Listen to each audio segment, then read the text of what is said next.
সুধী প্রাণপ্রিয় দর্শকবৃন্দ, সকলকেই অন্তরের অন্তঃস্থল থেকে সাধুবাদ জ্ঞাপন করি।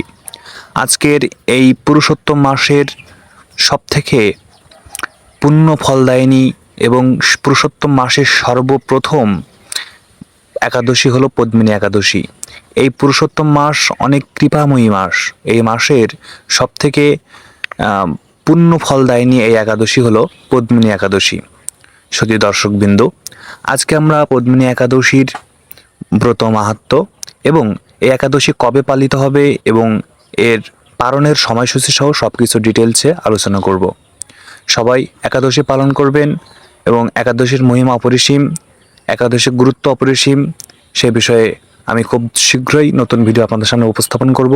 তো যাই হোক, এখন আমরা সরাসরি আমাদের মূল ভিডিও টপিকে চলে যাই। পদ্মিনী একাদশী মূলত কবে পালিত হবে সেই বিষয়ে আগে আমরা কথা বলি।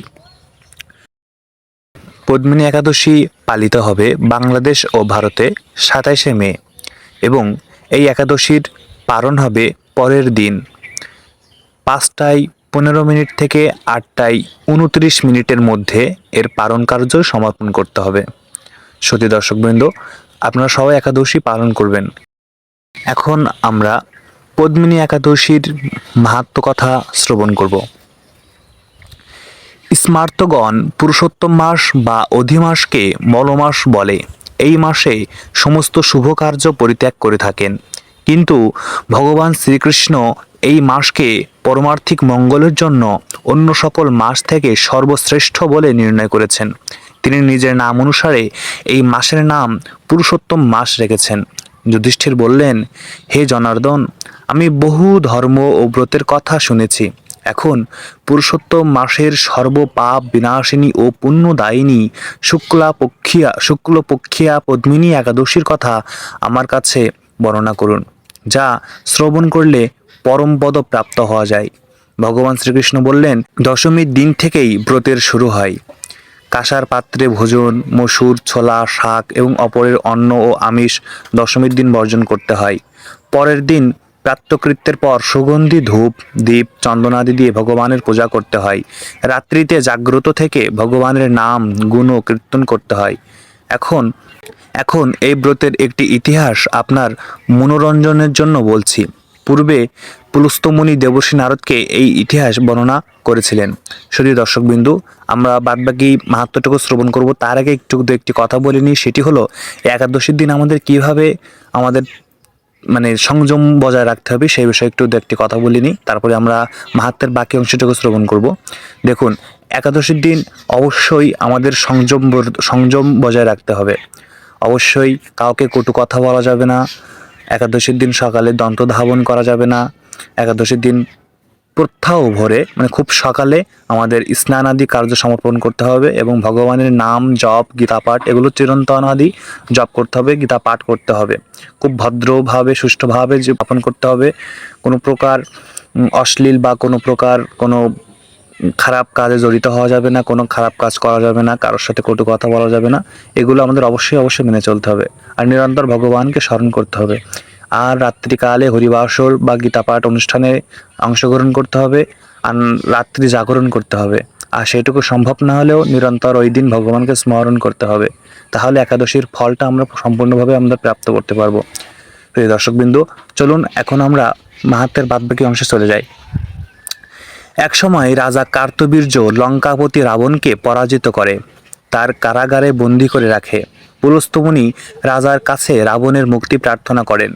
মুনির আজ্ঞায় রাজা রাবণকে মুক্ত করে দেন। এই আশ্চর্যজনক কথা শুনে নারদ পুলস্তমুনিকে জিজ্ঞাসা করেন, হে মুনিবর, ইন্দ্র সহ সকল দেবতা যেখানে রাবণের কাছে পরাজিত হয়েছিল, সেখানে কিভাবে কার্তবীর্য রাবণকে পরাজিত করল? কৃপা করে তা বলুন। পুলস্তমুনি তখন নারদের কাছে কার্তবীর্যের জন্ম রহস্য বর্ণনা করেন। ত্রেতাযুগে হৈহয় বংশে কৃতবীর্য নামে এক রাজা ছিলেন। মহিষ্মতিপুরে তার রাজধানী ছিল। রাজার 1000 পত্নী ছিল, কিন্তু রাজ্যভার গ্রহণের মতো কোনো পুত্রলাভ রাজার ভাগ্যে হয়নি। দেবতাদের আরাধনাতেও সুফল মেলেনি তার। অবশেষে সাধুদের আজ্ঞা অনুসারে বিভিন্ন ব্রত পালন করলেন, তথাপি রাজা ছিলেন অপুত্রক। মন্ত্রীর উপর রাজ্যভার অর্পণ করে তপস্যায় যাবেন বলে স্থির করলেন রাজা কৃতবীর্য। রানী মহারাজ হরিশ্চন্দ্রের কন্যা পদ্মিনী ছিলেন অত্যন্ত পতিব্রতা। স্বামীর সঙ্গে তিনিও তপস্যার জন্য মন্দার পর্বতে গমন করলেন। সেখানে তারা 10,000 বছর ধরে কঠোর তপস্যা করলেন, কিন্তু তবুও কৃতবীর্য পুত্র সুখে বঞ্চিত রইলেন। রানী পদ্মিনী মহাসাধ্বী অনুসূয়াকে জিজ্ঞাসা করলেন, হে সাধ্বী, পুত্র লাভের জন্য আমার স্বামী 10,000 বছর তপস্যা করেও বিফল হয়েছে। এখন যে ব্রত পালনে ভগবান প্রসন্ন হন এবং অতি শ্রেষ্ঠ পুত্র লাভ হয়, এমন কোনো উপায় বিধান করুন। পদ্মিনীর প্রার্থনায় অনুসূয়া প্রসন্ন হয়ে বললেন, 32 মাস অন্তরে এক অধিমাস বা পুরুষোত্তম মাস আসে। এই মাসে পদ্মিনী ও পরমা 2 একাদশী। এই ব্রত পালন করলে পুত্রদাতা ভগবান শীঘ্রই প্রসন্ন হবেন।